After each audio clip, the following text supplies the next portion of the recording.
What's up, Dance Fam? We are back again with another episode of the session. This time we're not reviewing World of Dance.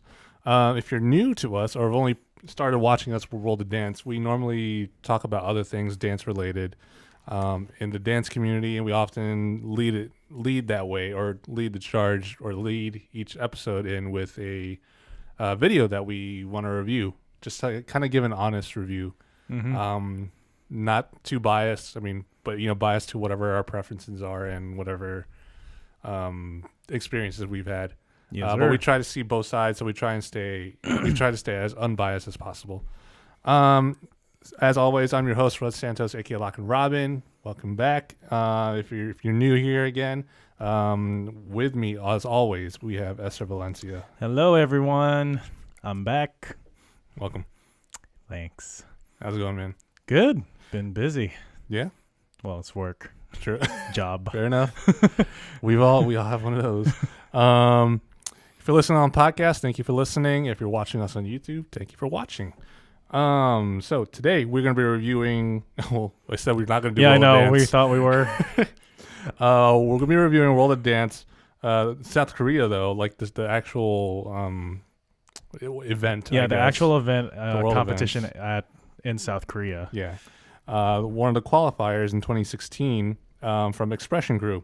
Now, this video was submitted to us by Neil Patel, who's been pretty vocal recently in our comments from World of Dance that we've been reviewing, season 3 on NBC. So ignore everything I just said about not doing World of Dance. We are apparently doing World of Dance still. But yeah. But like I said, this was submitted to us by Neil Patel, who watches us or listens to us, which means that we do take everything you say and we listen to you and we read each comment, whether it's good or bad for us. Yeah. And we do review videos that you guys submit. So if you have any suggestions, feel free to drop us a comment anywhere you can find us, on our website or on YouTube in a comment, or on Reddit in a comment, or on Instagram or on Twitter, wherever you can find us. Just drop us a line and we'll find it. And if we can squeeze it in somewhere, we'll do it. Squeeze. And a kind of squeeze. Shout out to Nacho Libre. Hey. All right, let's jump into it. Alrighty then. So this video, World of Dance in South Korea, the qualifier, 2016. So this is 3 years old now. Yeah. Still kind of recent. Well, yeah, I guess it's anything within a year is it's not years ago. Well, within 5 years. Within the last 2016. 5 years. It's 2019 now. Yeah. It's 3 years ago. From Expression Crew. Now, I've never heard of them, and I've never seen them until I watched this video. Only because I try and stay off of YouTube and try to not spoil myself with the videos all over. Right. I just try to take everything as I can, experience them live if I can. Esther, have you seen them? Actually, I have. I've heard of this crew, and I have watched this crew in the past. And yeah, I've seen. The first time I saw them was definitely like, I don't know, maybe around 2010, 2011. It's a long time ago. Yeah, that was quite a long time ago. So I was kind of surprised about what video we were about to review today. Mm-hmm. So I was like, oh, pleasant surprise! Like, these guys are. Just right now, I'll say it. They're pretty good. Yeah, they're definitely good. I really like them. They're definitely good. Now, have you seen this performance? This particular performance, this is probably the nth time I've actually seen it, because back in the day I was more avid on YouTube, like just watching things. Yeah, sure. Yeah. But you've seen this video or you've seen this performance? Because I think I've seen the performance. Yeah, that was the first time I saw it. Was like the first time I actually saw them. So it's that old. Yeah, it's that old. But this performance was kind of fresh for me. Okay. Yeah, the one that we're reviewing today. Mm-hmm. So, but it's very similar from what the original video that I saw. Mm-hmm. So okay. Well, maybe you can help us out and see, like, tell us what the differences are. Absolutely. And stuff, Sure. Let's start with the music. Mm-hmm. Well, actually, no. Let's not start with the music. Let's start with what's obvious about them here. Yeah. And it's like their outfits and the way they dance and the masks they wear, I guess. Immediately with all three of those things, like the way they're dancing, I mean, this is like a puppet marionette kind of. It was a marionette-esque, or actually, it is a marionette theme set. And then with the mask. Have you seen any of their other performances besides like this actual act, set? No, actually, I only knew them because of this. This theme. So like I'm curious if they always wear the mask. Yeah, me too. Because I've never seen any other things. Because like I don't avidly search like these good crews. I know that's my bad, but at the same time, like can't keep up with everything. I can't keep up with everything. Yeah.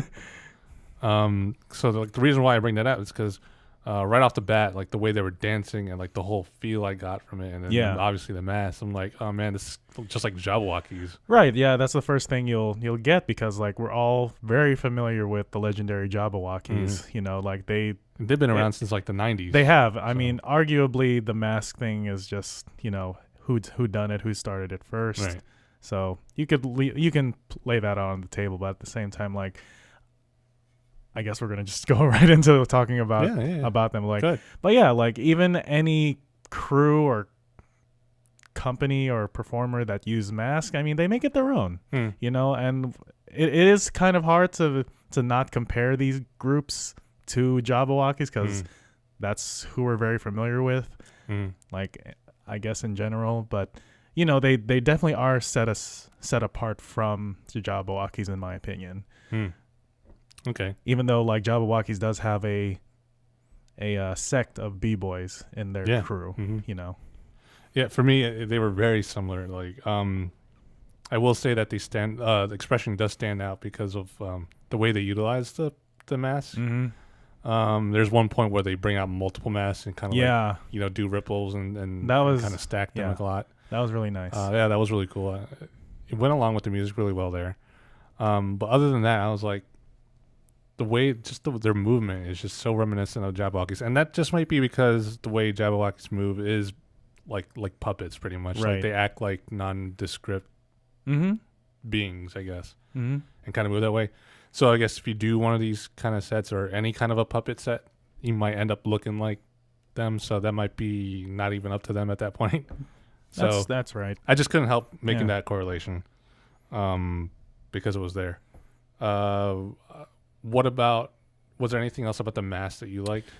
Well, not all performers for Expression Crew wore the same mask. There was definitely one that stood out with like a red and black one, but I wasn't particularly sure as to what kind of character or role he was fulfilling in this set that we watched. Because definitely the puppet master, I guess, was wearing the white shirt, right, and that was very distinguishable. But then you have the red and black mask. I guess he was maybe the other, one pulling the strings, trying to take over. And eventually the puppet master becomes the one being kind of gets sucked into their world. I think you're right, obviously. It's hard to read into it besides the fact that they're all puppets with the puppet master. Let's talk about the styles that they've done. You already mentioned it that they're mostly b-boys. In fact, I want to say they're pretty much all b-boys. I think most of them are b-boys or are all b-boys. Right, or it can break a little bit. Right. There were poppers on there doing waves and whatnot, in liquid style. So I thought that was nice. One thing I will say is that it's not the cleanest crew I've seen. No, yeah. Like you can definitely point that out. Yeah, they're someone's levels may not be all the same, lines may be all the same. They're not perfectly clean. They're not perfectly in sync. I think it would have looked better, but I don't think it was completely necessary to be completely 100% clean here because of the fact that they're doing like the style. So I was okay with it. Were you okay? Are you okay with how? Yeah, I mean, with not being 100% clean in the set. I mean, it is what it is because, like, every b-boy has their own particular style of how they're going to showcase their movement. And even as long as these guys have been together, it's still going to be like very small defining moments or small defining things that, I know who that is, Yeah. and like I can tell the difference. But then you can still say like chemistry's there, and they're just very together, and they know what to do next, and they just know how to function as a unit on stage, especially with such a very, you know, artistic and I guess a very beautifully like displayed kind of set. That's what I thought, you know, because like this is a different kind of theme, and like it's not like your traditional choreography team, of course. Mhm. You know, everybody has to look uniform Mhm. and in sync. So it did give them time to shine for individual performers Yeah. and the soloists Mm. as well. And then, but they're at the times when they were together to do their freezes, or like when they're doing their CCs or their what was the other one? But you know where I'm getting at. Like there are certain movements that they did exhibit very nicely, Mhm. but still, like, you know, I was fine with it. You know, I think it's just personal aesthetics as well. Mhm. You know, for each audience member. Sure. Yeah. Yeah, pretty much. Again, like this comes down to, at the end of the day, anyone's dance is going to look different to each person. Right. And it's going to be preferred by different people. Remind me to go back to chemistry if I don't remember to. But All right. I want to stay on the topic of breaking Mm-hmm. or, you know, styles in general. I did notice, and this may just be me nitpicking here, but I did notice crashes every now and then. Whether it was in solos or whether it was in, you know, part of the choreographed breaking. I noticed a few of them actually crashing within their breaking sets. And for those who don't know what crashing is, it's when, you know, someone's breaking and is doing a string of movements. You pretty much fall, or your feet touch the floor when it's not supposed to at that point. Kind of like not losing your balance in that sense, or like coming out of any kind of a spinning move and not sticking the freeze at the end, or, you know, just not maintaining control and just kind of falling out of it. But I did notice a few of those. They didn't really stick out, but they stuck out to me just because I was kind of looking. Well, we're reviewing this, so I just was kind of really looking for things to pick at. Not a huge deal, obviously, again, just because with this kind of a set, you're not really going for cleanliness. No. With this kind of a set, you're kind of just, it's for the feel, the theme of it, the art of it at this point. Did you notice anything like that? No, now that I think about it, there were definitely like times it's just like maybe there could have been moments for each soloist, or like a highlighted dancer where like they could have just stuck something, but it didn't really like pop, you know, like just, oh, that's amazing. Like they held that position, or they really just did that particular move in a good way. So you just definitely notice, I mean, seeing them lose a little bit of control. Yeah. But yeah, I did feel some of that, but I wasn't sure just yet. But now that you brought it up and thinking about it, I was like, oh, that was definitely it. And I guess, you know, there are times in this, I guess I can go into this also, but like some parts, like as nice as it was, this set was, like, there's still some dead moments. Sure, yeah. That I wish that were kind of filled out better. But, you know, everybody has their own vision and artistry about it, but there's always tweaking that can be done. Just the overall structure of it, like the build up, right? Yeah, absolutely. Yeah. And we'll get into that because I did want to talk about that for sure. Yeah. But staying on the idea of breaking here, because there was a lot of breaking in this. Sure. And chemistry that you mentioned it. Yeah. They do, like, regardless of how, you know, maybe not 100% clean it was. But regardless of that, their chemistry is you can see it, like, and this is what a, you know, true like b-boy crew kind of exhibits, like the trust when it comes to performing any of these tricks or freezes or, you know, power moves, or just, you know, in general dancing together. It's not something that can be attained easily. No, you're gonna have to take your time to just really know your craft. Yeah, because like the difference between like crews and like teams is different, because, you know, on a team you're kind of like, you have a goal of kind of, well, I mean, no, it's kind of the same thing, but I think crews are more family oriented, and like they do almost everything together, and, you know, do almost everything together I mean, obviously, typically they revolve around a certain style. Yeah. But with breaking, it's just there's this trust that you build up, and then like if you watch any other breaking videos or competitions or jams or whatnot, when b-boys do like these commandos, whether it's 2 of them or 3 or 4 or their whole team or their whole crew, Mm-hmm. it's some crazy stuff, man. Sure is. It's not as it's a little. It can be a lot more complicated than like any other like a dance team's chemistry in that Mm-hmm. you just dance next to each other kind of thing. It's kind of it kind of relates to like ballroom, having partners, Yeah. like having that Yeah. complete trust, or even like contemporary stuff like that. It's that kind of trust, but amongst many people. So like bringing it back to World of Dance to show when you have like these contemporary groups that are doing like some crazy stuff, I guess like Unity LA, Mm-hmm. who does things all together, like crazy tricks all together, like that kind of stuff, that kind of chemistry that needs to be built. I thought they exhibited that really well. How'd you feel about that? In terms of like synchronicity and togetherness or And chemistry. chemistry. Yeah.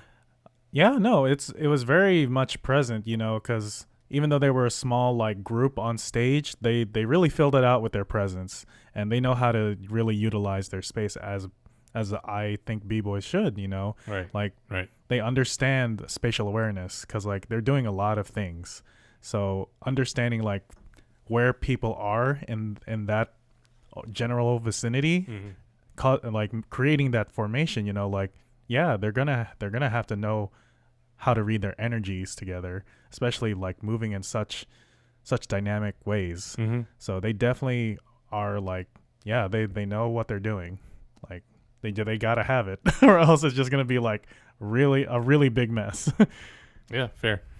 Let me ask you something about, I guess, just what kind of a feeling did you get from this overall? Like, how did you interpret this besides the whole idea of, puppetry?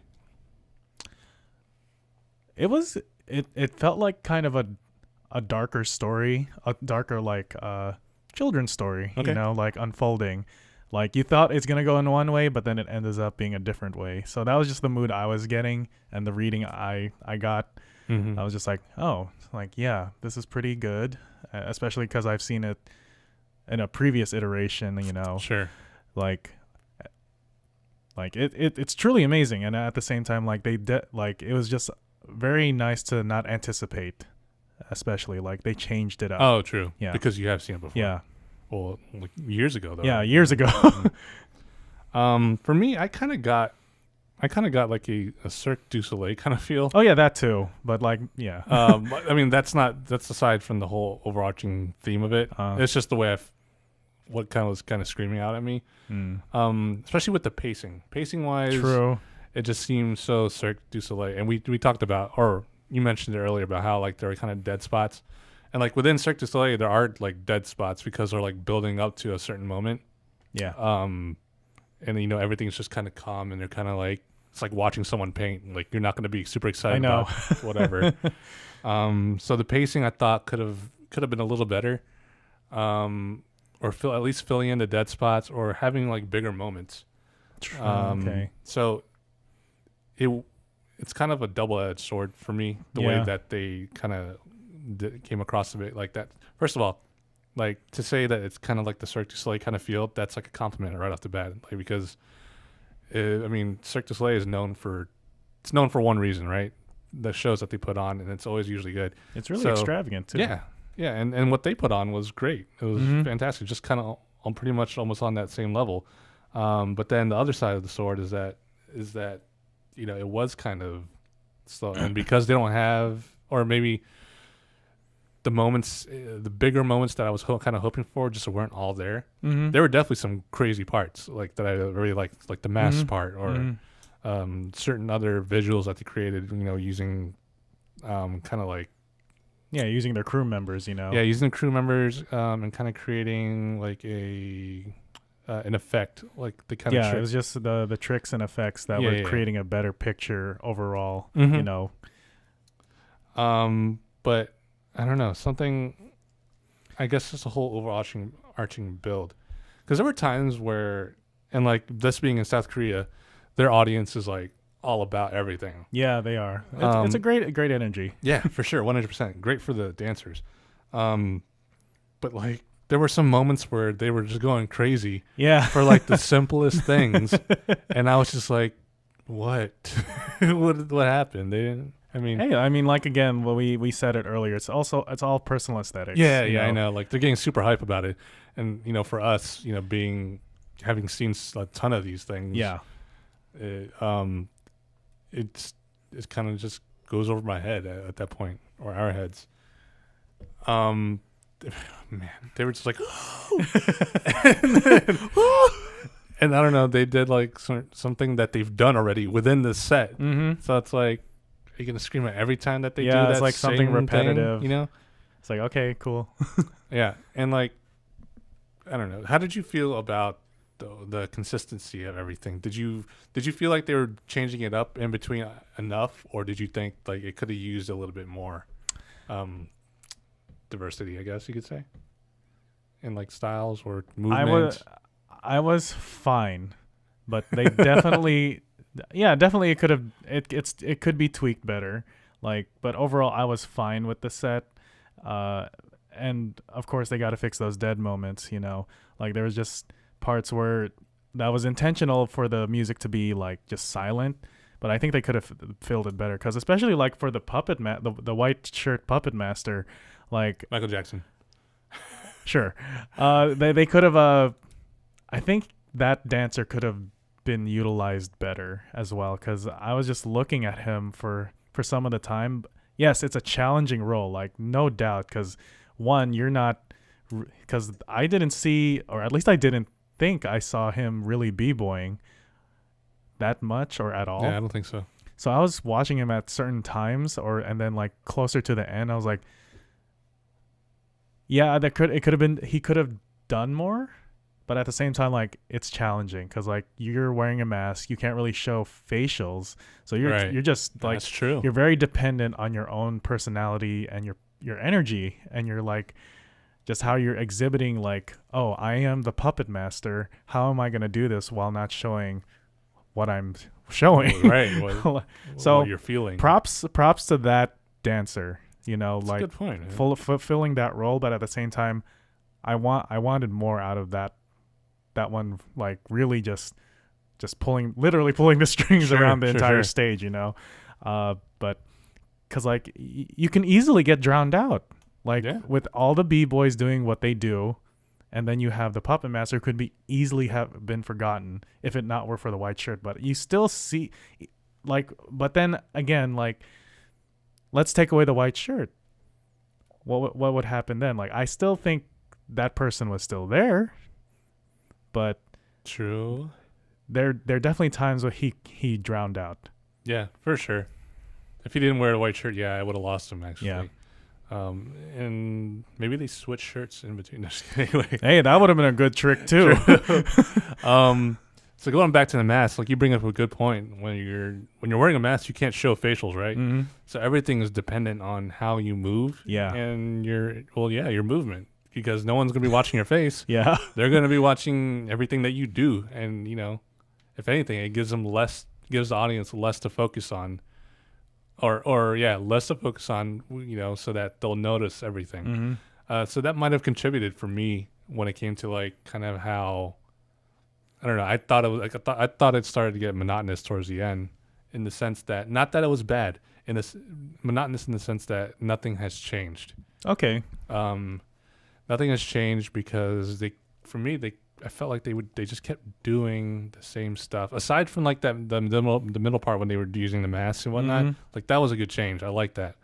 But aside from that, or I think after that point, I was just like, okay, well now what? It's gonna be more breaking, more freezes, more tricks, more visual effects. Yeah, for sure. At a certain point, it's like I guess they just started running out of steam. Just like, okay, we got to fill this space out for the rest of the mix. Right. Yeah, so there's that. Back to the mask. They did have a lot of cool effects, and it's like one person standing in front with everyone behind them, kind of doing the whole ripple kind of thing with like the arms coming out and even masks coming out. That looks good. If if you're either sitting right in front and well, yeah, if you're sitting right in front or you're watching a video like we were doing. Right. Like it looks great in the video. It does. But like being in the audience, like towards the right or towards the left, you're gonna see them. Yeah, or even in the balcony. Or yeah. If there is a balcony in that auditorium or wherever they're having their performance, it's gonna be very different. Yeah, it won't be liked as much by everybody. Yeah. Like people who are on the floor, in the center, they're gonna get it. Yeah. And people watching in video, if the camera happens to be right in the front, like it was for this one, then yeah, they're gonna get it. But that's like one thing you got to keep in mind if you do want like these snake things and you're staying dead center with everyone behind you. Not everyone's going to be able to enjoy it as much as you think. I enjoyed it because I could see it. Absolutely. Yeah. So those are just things to like think about for our viewers and listeners. If you are performers, consider your positioning of your dancers on stage for the audience as well. The entire audience. Yeah, the entire audience. Yeah. No matter where they're located. Yeah, that's tough. Yeah, that's all I really had for them, other than the fact that they thought they were all athletic. Oh yeah, no, that's no question. Like no strain. Although we couldn't see their faces, so we couldn't tell if they were like gasping for air at any point. Anything? Did you notice anything different from the first time you saw this set and now? It's a lot shorter. Yeah. Absolutely. Like the very first time I saw them, it was definitely a different it was just mostly an orchestral like mix rather than like a master mix that they did for this World of Dance performance. But the first time I saw them, it was just straight like, accordion and like, instrumentals, like all instrumentals in the music rather than like someone in the studio just changing things up. But yeah, it was a lot longer, a little more dragged out, but it kind of this is the first time that I've seen them like they just let this story unfold more, but it did drag. So I was more appreciative that this one was shorter and it got more to the point. Okay, that's good. Yeah, because if I thought this one dragged on, then I can only imagine the other one. But they definitely had more people in the first time I saw them and more tricks. Like it was like a lot more intricate as well. And it was good. Okay. It still was overall good, but like it was an 8-minute video that I saw. I was like, okay, cool. Like they got to keep their audience engaged then. Yeah, I feel you. Yeah, I don't have anything else to say about them or this video. It was like maybe a 6-minute video. Maybe less. Yeah, I think less, For me, it felt long. Just again, because like the tempo is slow. And like I said, like absolutely, the pacing is like Cirque du Soleil. And if you've ever been to one, like their more common ones are relatively slow. They really build up the pace, or they really build up the feeling. Yeah, they build up the moment like to a point where it's just like, oh my gosh, that was crazy. And for me with them, it was just like. Well, it wasn't. There were some great moments. Like, don't get me wrong, they were good, better than me. So, I just couldn't get on board after like maybe the halfway point. Yeah, I mean, just the last thing for me is how great some of the simple ideas they were showing, like overall made great concepts of visuals on stage. Like 100%. Because sometimes you just need that, rather than like doing the most. Being super extra, if I might say so. But yeah, sometimes the simplest thought can be the most effective one. Yep. Yeah. I got you. I like the way you think, man. I like the way you think. So that's it with this video and this episode for that matter. We don't have anything else to talk about. Nothing controversial in the dance world that we're really crazy about or that we really have any thoughts about right now at this moment. We could talk about breaking at the Olympics, but we can say that for another time because it's not happening until 2024. I don't think. Yeah, it's gonna be the 2024 Olympics. That's gonna happen. Yeah, I mean, it would have been nice to talk about it now, but it's not for a while. We have time. we got like 5 years. There's a lot of talk about that in the breaking world. Yes, sir. So stay tuned. We will be we will be reviewing other videos. Feel free to submit it as well, so that we have something make our jobs easier. We win, you win, we win because it makes our jobs easier, and you win because you get to hear what you want to hear. So definitely leave a comment on YouTube. Go to our website. Follow us on Reddit, Instagram, Twitter, all that good stuff. Starting this week, we're gonna be cutting back episodes to every other week, just so that we don't give completely short episodes like this one. We want to give 100% to a decent sized episode. There may be times that we feel like we do want to talk more, so we may come back to weekly whatnot. But our normal schedule from now on will be every other week. So thank you again for listening. If you're listening to us on podcast or on the video, thank you again. Eser, where can people find you? You guys can find me on Instagram at ValCirca and on Facebook. Right on. And you can find me at Lock and Robin. As always, my name is Russ Santos, a.k.a. Lock and Robin. Therefore, you can find me at Lock and Robin on Instagram, Twitter, Reddit. I guess that's it. You can find me on Facebook if you want. Yeah. But whatever. And then if you like everything you heard and everything you've seen, go to dancefamtv. That's our website. You'll be able to find other stuff on there, other stuff that we do. Follow us on Facebook. We post a lot of stuff on there, especially stuff that we find in social media and whatnot. Follow us on Instagram at DanceFamtv and Twitter, #thesession. One more quick shout out to Neil Patel for submitting this video to us to review. I've never seen Expression Crew, so thank you for letting me, or for introducing them to me. I try and stay off YouTube as much as possible. So anyone who has videos that they want to share with us or me or Eser, whoever, feel free. Please submit videos, guys. See you guys next time. Peace out.